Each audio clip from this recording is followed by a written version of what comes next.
తాకట్లో ఉన్న మీ బంగారాన్ని విడిపించి ఆ రోజు ఆన్లైన్ రేటుకి కొంటాం. Sharma gold company.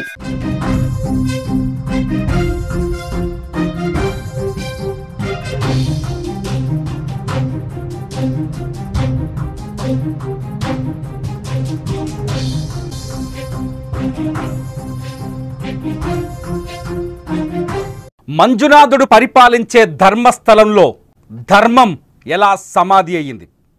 మంజునాథుడు ఏలే ఆ ప్రాంతంలో నేత్రావతి నదీ తీరంలో అమాయకులైన మహిళల శవాలు ఎలా పూడ్చబడ్డాయి? మంజునాథుడు త్రినేత్రంతో ఈ నిజాన్ని చూడలేకపోయాడా? మంజునాథుడు త్రినేత్రంతో ఆ దుర్మార్గుల్ని అంతం చేయలేకపోయాడా?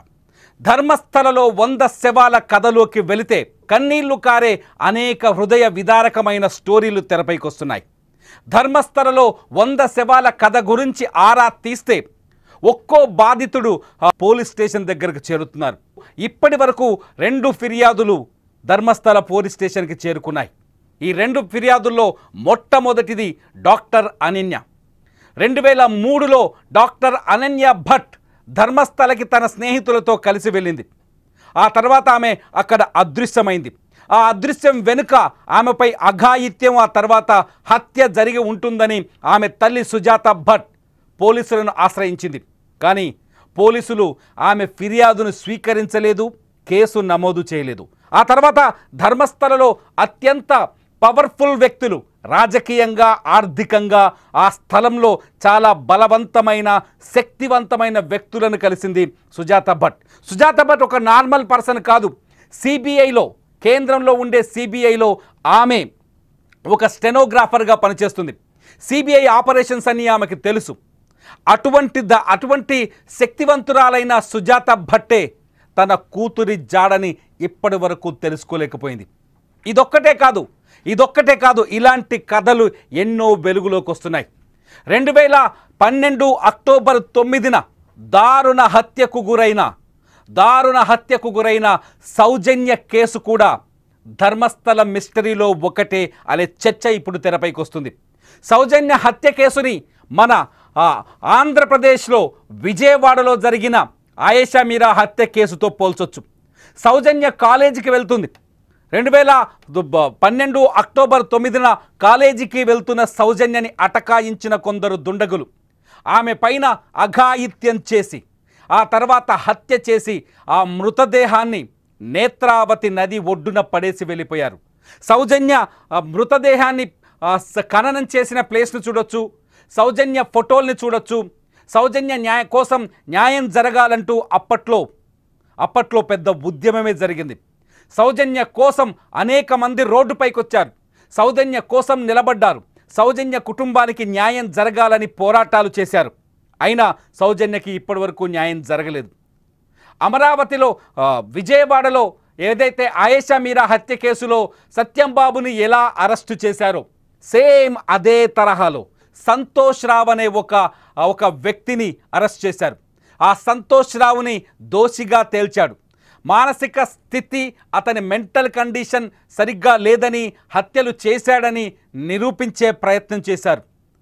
అతన్ని తీసుకెళ్లి జైల్లో పడేస్తే 11 సంవత్సరాలు జైలు శిక్ష అనుభవించాడు సౌజన్య కేసులో ఆ సంతోష్ రావు. 11 ఏళ్ల తర్వాత అతను నిర్దోషి అని తేలింది. ఎందుకంటే సౌజన్య హత్య కేసు సిఐడి విచారణ జరిపినప్పుడు సంతోష్ రావు దోషిగా ఉన్నాడు. ఆ కేసు సిబిఐ చేతికి వెళ్ళిన తర్వాత సంతోష్ రావు నిర్దోషి అని బయటపడ్డారు. మరి సౌజన్యని చంపిందెవరు? ఇప్పటి వరకు సౌజన్యని చంపిందెవరో బయటకు రాలేదు. అయితే తాజాగా ఎవరైతే ధర్మస్థలలో పారిశుద్ధ్య కార్మికుడిగా పనిచేసిన వ్యక్తి, అతని పేరు, అతని వివరాలు ఈ పూటకి కూడా రహస్యంగానే ఉన్నాయి. ఆయన ఈ పూటకి కూడా తనను రహస్యంగా, తన కుటుంబాన్ని రహస్యంగా ఉంచితేనే నిజాలని బయటకు చెబుతాను, హంతకులు ఎవరో చెబుతాను అంటున్నారు. ఒకే హంతకులు, ఒకే ప్రాంతానికి చెందిన హంతకులు, ఒకే శక్తివంతమైన హంతకులు, ఒకే కూటమికి చెందిన హంతకులే ఈ 100కు పైగా మహిళల్ని చంపారని చాలా స్పష్టంగా తన ఫిర్యాదులో పోలీసులకు పేర్కొన్నారు. మీరు నా పక్కనున్న ఈ బాక్స్లో చూస్తున్నారు. ఆ ఫిర్యాదుదారుడు పోలీసులకు ఇచ్చిన కంప్లైంట్లో చెప్పిన వివరాలన్నీ. ఆ పాయింట్స్ వైజ్గా మీకు తెలుగులో అందించేందుకే ఈ ప్రత్యేకమైన కథనాన్ని, ధర్మస్థలి రహస్యమని ఈ కథనాన్ని మీకు అందిస్తున్నాం. ఆ ఫిర్యాదుదారుడు కొన్ని కీలకమైన విషయాలు చెప్పాడు. అతను ఖననం చేసిన, అతను పాతిపెట్టిన శవాల కథలు వింటే గుండె రగిలిపోతుంది. ఆ శివుడు ఎలా వదిలేశాడా నిందితుల్ని అని ప్రశ్నించాలనిపిస్తుంది. ఆ మహాశివుడు తన మూడో నేత్రం తెరిచి ఈ 100కు పైగా మహిళలపైన అఘాయిత్యం చేసి, అత్యాచారం చేసి, హత్య చేసిన నిందితుల్ని ఎందుకు భస్మం చేయలేకపోయాడు అని ప్రశ్నించాలనిపిస్తోంది. ఎందుకంటే మంజునాథ క్షేత్రం ఈ భారతదేశంలోనే ప్రతి హిందువు అత్యంత పవిత్రంగా భావించే క్షేత్రం. మంజునాథ ఆలయానికి వెళ్ళడం తమ పూర్వ జన్మ సుకృతం అనుకుంటారు. మంజునాథుడిని దర్శించుకోవడం, దక్షిణ కర్ణాటకలో ఉన్న ఈ ధర్మస్థలి క్షేత్రాన్ని దర్శించుకోవడం తమ జన్మ ధన్యమవుతుందంటారు. అటువంటి మంజునాథ క్షేత్ర సమీపంలో ఆ క్షేత్రానికి సంబంధం ఉందనే విషయం కూడా ఈ నిందితుడు చెప్తున్నాడు. ఆ క్షేత్ర సమీపంలో ఇంత దారుణమైన, ఇంత జీర్ణించుకోలి, ఇంత భరించలేని దుర్మార్గం జరిగిందంటే, కుప్పలుగా శవాలను అక్కడ పూడ్చిపెట్టారు అంటే భరించలేకపోతుంది భారత దేశం. నిజంగా ఇది ఉగ్రవాద చర్య కంటే దారుణం. పాకిస్తాన్ భారతదేశం పైన దాడి చేస్తే, పాకిస్తాన్ పెంచి పోషించే ఉగ్రవాదులు ఈ దేశ పౌరులను చంపడానికి బాంబులు పేలిస్తే దాని వెనుక ప్రతీకారమో, పగనో, 2 దేశాల మధ్య రగులుతున్న యుద్ధమో కారణం కావచ్చు. కానీ మన దేశంలో మన పౌరులు, మన మనుషులే మన మహిళల్ని చంపి, అత్యాచారం చేసి, హత్య చేసి పాతి పెట్టించారంటే ఇదేంటి? దీన్ని ఏం చేయాలి?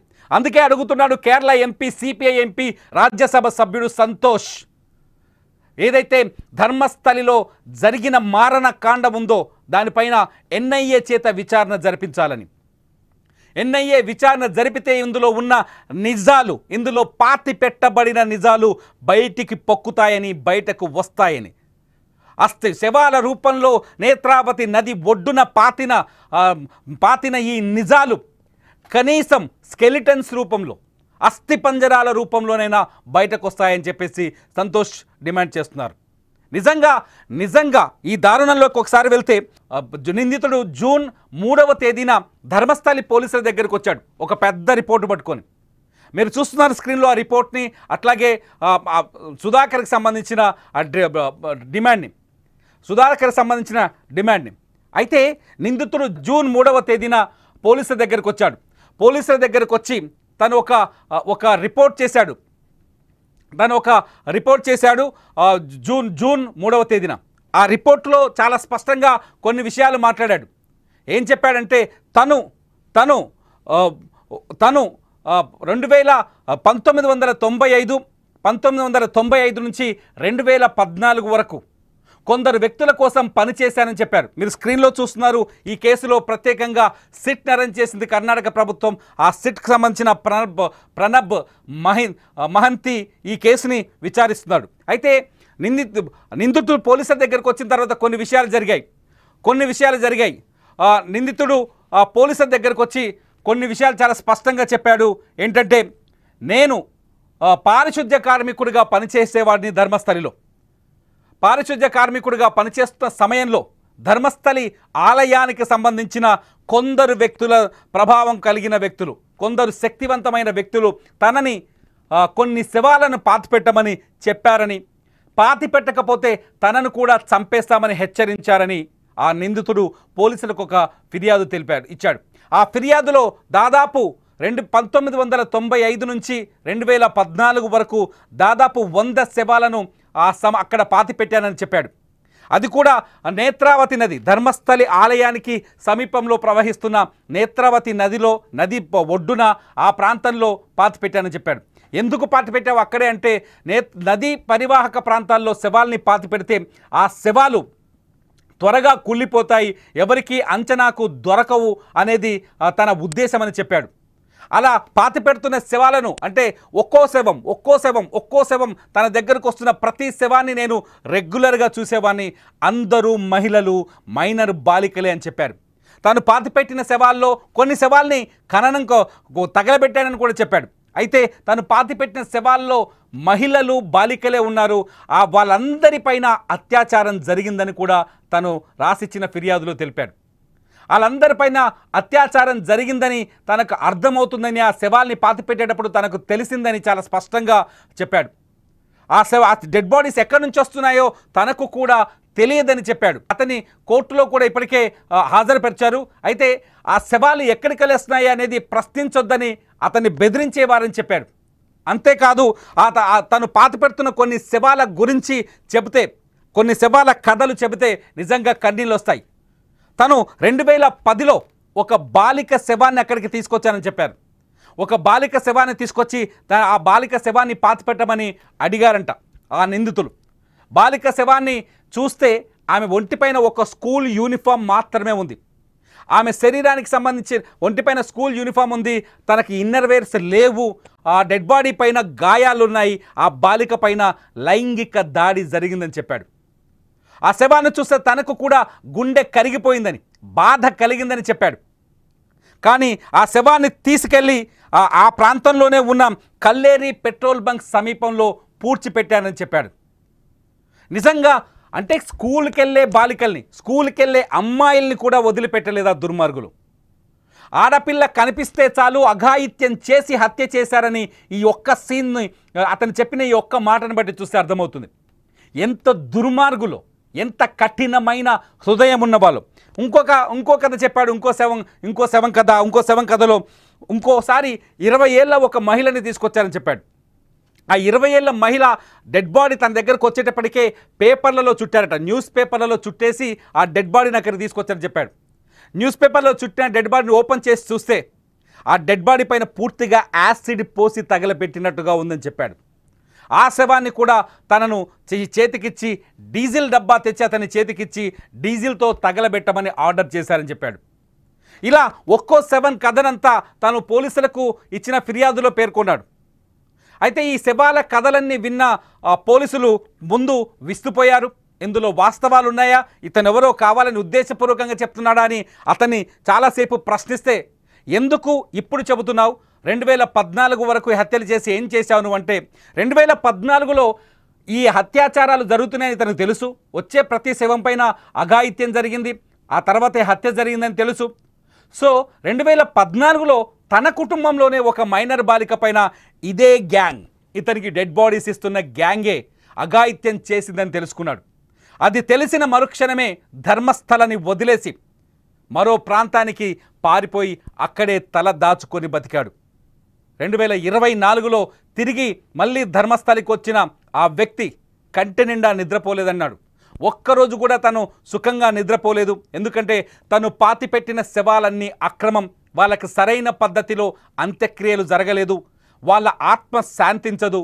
100కు పైన శవాలను పాతాను, ఆ 100కు పైన ఆత్మలు తన దగ్గరకు వస్తే నా జీవితం నాశనమైపోతుంది, ఆ పాపం నన్ను వేధిస్తుంది అని ఒక భావనకు వచ్చి అపరాధ భావాన్ని తొలగించుకోవడం కోసమే ఈ విషయాన్ని వెలుగులోకి తెస్తున్నానని, ఆ శవాల కథ పోలీసులకు చెబితే పోలీసులు ఆ కేసును విచారించిన తర్వాత ఆ శవాల మీద ఇన్వెస్టిగేషన్ చేసి ఆ శవాలని వెలికి తీసిన తర్వాత వాళ్ళకి పద్ధతి ప్రకారం అంత్యక్రియలు జరుగుతాయని, అందుకే ఈ విషయాన్ని చెప్పానని ఆ పారిశుద్ధ్య కార్మికుడు పోలీసులకు చెప్పాడు.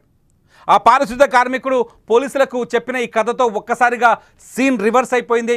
ధర్మస్థల ఏరియాలో సడన్గా పారిశుద్ధ్య కార్మికుడు చెప్పిన వాస్తవాలతో అతను తీసుకెళ్లి కోర్టులో సబ్మిట్ చేశారు. అతను కోర్టుకు వెళ్ళాడు. కోర్టులో అతని బంధువులు ఆ కోర్టులో తన గురించి అతని ఐడెంటిటీ ఇంతవరకు ఏది బయట పెట్టొద్దని కోర్టు ఆర్డర్ ఉంది. కోర్టులో అతన్ని చేర్చిన తర్వాత ఈ విషయం వెలుగులోకి వచ్చింది. వెలుగులోకి వచ్చిన తర్వాత వెంటనే కొంతమంది బాధితులు, ధర్మస్థల ఏరియాలో ఉన్న కొంతమంది బాధితులు పోలీసుల ముందుకు వచ్చారు. అందులో భాగంగా ఇంతకుముందు చెప్పిన డాక్టర్ అనన్య తల్లి మళ్ళీ పోలీసులకు ఫిర్యాదు చేసింది. అంతేకాదు అనన్య తర్వాత ఏదైతే సౌజన్య, ఇంతకుముందు చెప్పాను కదా హత్య కేసు, ఈ సౌజన్య కేసు మళ్ళీ వెలుగులోకి వచ్చింది. ఇవన్నీ చూస్తుంటే ఖచ్చితంగా ఒక ప్లాన్డ్గానే ఇక్కడ హత్యలు జరిగినట్టుగా మనకు అర్థమవుతుంది. ధర్మస్థలలో ఈ హత్యలన్నీ చేసింది ఎవరి మూలాన ఈ హత్యలు జరిగాయి, ఇతని చేత ఎవరు ఈ హత్యలు చేయించారు, ఈ విషయాలు ఇప్పటికే అతను పోలీసులకు చెప్పేసి ఉండొచ్చు కదా. ఇటువంటి సందేహాలు చాలామందికి ఉన్నాయి. కానీ అతను తన ప్రాణాలు కాపాడుకునేందుకు పూర్తి రహస్యాలు చెప్పలేకపోయాడు. పోలీస్ స్టేషన్కి వచ్చేటప్పుడు తన వెంట ఒక బ్యాగ్ తెచ్చాడు. ఆ బ్యాగ్లో తను పాతిపెట్టిన ఒక శవానికి సంబంధించిన అస్థిపంజరం ఎముకల్ని తీసుకొచ్చి పోలీసులకు అందించాడు. ఆ అస్థిపంజరం ఎముకలతో పాటు తన ఆధార్ కార్డ్, తన ఐడెంటిటీ వివరాలని పోలీసులకు అందించాడు. వీటన్నింటినీ సీక్రెట్గా ఉంచాలని చెప్పాడు. ఒకవేళ వీటిని హంతకుడెవడో నేను ముందే చెప్పేస్తే నన్ను చంపేస్తారు, ఎందుకంటే హత్యలు చేసిన వ్యక్తులు అంత పవర్ఫుల్ అని చెప్పాడు. అంతేకాదు ధర్మస్థలి ఆలయానికి పాలకలో కొందరు ఆ మేనేజ్మెంట్కి సంబంధించిన కొందరు ఇందులో ఉన్నారు అని చెప్పాడు. వాళ్ళు చాలా ప్రభావవంతులని, శక్తిమంతులని, వాళ్లకు ఖచ్చితంగా తన ప్రాణాలకు ముప్పు ఉందని చెప్పుకొచ్చాడు.